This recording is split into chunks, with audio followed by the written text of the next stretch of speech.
በዓለም ታሪክ የነበሩ ቅዱሳን ሁሉ መገለጫቸው በጣም ሀብት የነበራቸው አብርሃምና ኢዮብ እንኳን መገለጫቸው ገንዘብን አለመውደድ ነው።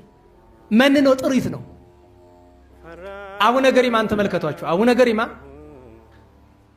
መስፍንያኖስና ሰፍንግያ ወላጆቻቸው ናቸው። የሮም ንጉስ አባታቸው ወለዷቸው። በስርዓተ መልአክ በሃይማኖት በስርዓት አሳደጓቸው። ዳዊት ተማሩ፣ ጸዋቱ ተማሩ፣ ዲቁና ተቀበሉ። ከዚያ አባታቸው አቡነ ገሪማን ለማጋባት ብሎ ሊያጭ ሲል ቅዱስ ገብርኤል በራእይ ተገልጦ ተው፣ እሱ ገዳማዊ ነው አታጋባው አለው። እምቢ አለ። ገሰጸው፣ ሞተ። ሚስቱም አብራ ሞተች።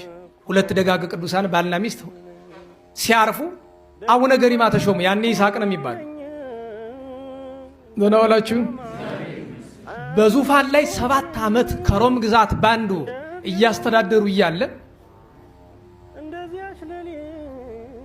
ወርቅ ብር በሚረገጥበት ቤተ መንግስት ከወርቅና ከብር ራሳቸውን አርቀው ይኖሩ ነበረ። ወጣቱ ይስሐቅ አንዲት ደብዳቤ ደረሰቻቸው። ከየት? ከአክሱም።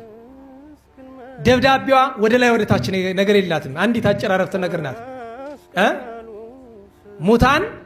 ሙታንን ይቀብር ዘንድ ተዋቸው፣ አንተ ግን የማያልፈውን የክርስቶስን መንግስት ትሻ ዘንድ ወደ እኔና አባ ጰንጠሌዎን የላኩት። ያችን ደብዳቤ ተቀበሉ። አስቡት፣ የሮም ግዛት ውስጥ ያለ ትልቅ ቤተ መንግስት ነው።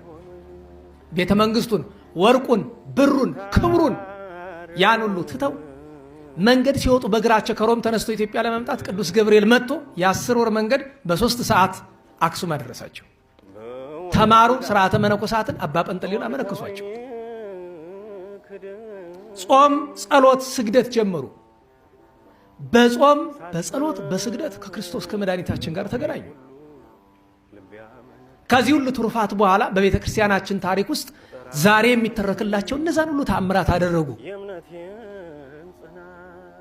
ለምሳሌ መስከረም 30 ቀን የሚከበረው በዓላቸው ላይ በአንድ ስፍራ በአክሱም ዙሪያ በነበረ ቤተ ክርስቲያን ላይ ቅዳሴ ክርስትና ነበረና የሚያስነሱት ክርስትና፣ በዛ ምክንያት ቅዳሴ ሊታጎሉ ነው። ምግብ እንመገበለው ቅዱሳን ተቀምጠው እያለ አቡነ ገሪማ የተመገቡ መስለው ምግቡን ደብቀውት ነበረ። ለምን? ቅዳሴ እንደሚታጎል ተረድተው ነበረ። ካህን መጥቶ ሲለምናቸው ሁሉ እህል ቀምሰናል ሲሉ አባታችን እኔ ቀድሳለሁ ብለው ቀደሱ። ሲቀድሱ ከመሬት አፈፍ ብሎ ተነስተው መሬት ሳይረግጡ ቀድሰው ወጡ። ነገር ግን ሐሜት መጣ። ምን የሚል? ይስሐቅ በልቶ ቀደሰ መባል ነናዋላችሁ